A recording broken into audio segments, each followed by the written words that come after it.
Austin, if I'm going to use the president's standard, let's play a little word association game here.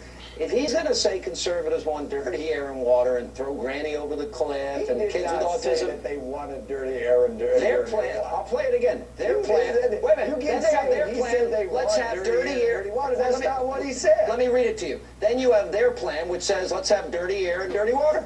Those are his words. No, I just played it for you. Their plan gives you dirtier air and dirtier water. Let me make that. That's just a budget. That's not what he said. You're adding a whole bunch of words that he didn't use. The math on it. All right. Here's my idea. I got a good idea. If he uses those standards that we want to throw Granny over the cliff, don't kids with autism and Down syndrome.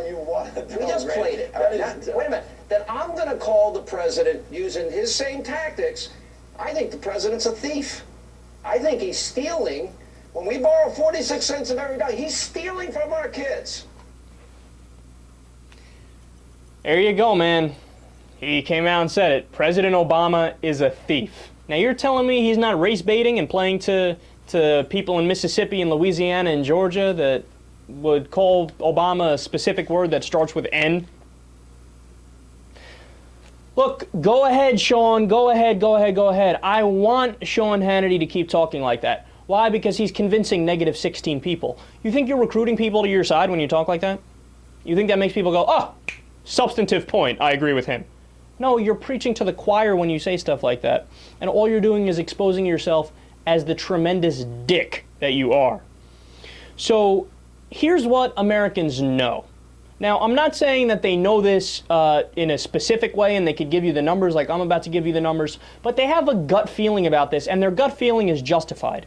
So Bush left us with a $12 trillion debt, and Sean Hannity didn't give a fuck about the debt back when it was Bush's debt and when it was $12 trillion, and now it's $16 trillion and all of a sudden he cares. Well, all I have to say to Sean Hannity is that if $12 trillion is not a big deal, please make out a check to me for that amount.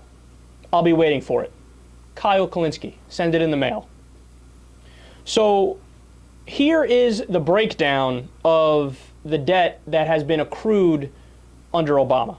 $1.6 trillion of the, $4 trillion that has been accrued under Obama is spending that was already allocated for the Iraq and Afghanistan war under the Bush administration, and it was tacked onto the debt under Obama's. So right off the bat, you subtract 1.6 million. He literally couldn't do anything about it. It was already there, right? Then you have to subtract 1.4 trillion because that's interest payments on the already outstanding debt. You can't just stop interest payments. So the debt that was already there before he was in power, it was accruing naturally. Again, nothing he could do to stop that. So you have to subtract another 1.4 trillion. And then there is another 1.6 trillion that you have to subtract because that was lost revenue for the Bush tax cuts, which Obama wanted to repeal. He extended it once, right? And so you could partially blame him for that because he shouldn't have extended it, and I talked about that at length, right? And then he caved in the recent negotiations with Republicans for the fiscal cliff. Instead of raising taxes on $250,000 and up, he went to $400,000 and up. So look, I'll be fair. Split that blame. You can give them a little bit of blame for that, but you also have to give it to the Republicans who were pushing for the Bush tax cuts, which add to the debt that you care so much about, Sean Hannity, right? But all that is left after you do all that math is about $400 billion, and considering that the stimulus package alone was $787 billion, and that was necessary, according to economists, to try to dig us out of the economic cold that Bush put us in, right? $400 billion is not that tremendous a number to be added on to the debt. And not only that, but you have to, it's not just Obama that's responsible for that, it's also both sides in the Congress, right? They take responsibility as well. So not only that, but the Democrats reinstated a law called PAYGO, which you guys have heard me talk about before, and it means exactly what it sounds like. You have to pay as you go, right? So if there's any new program proposed, you have to pay for it either by cutting spending or raising taxes or a mix of both. It is literally as fiscally responsible a law as you can possibly have. It was reinstated under the Obama administration. It existed under the Clinton administration. You know who repealed it in between? George W. Bush. But Sean Hannity doesn't care about that.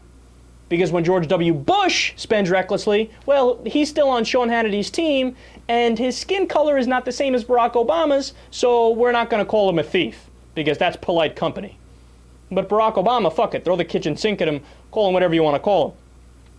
And to his last point there, that, could you believe Barack Obama said that the Republicans would lead to dirty air and dirty water? Yeah, I can believe that. You want to know why?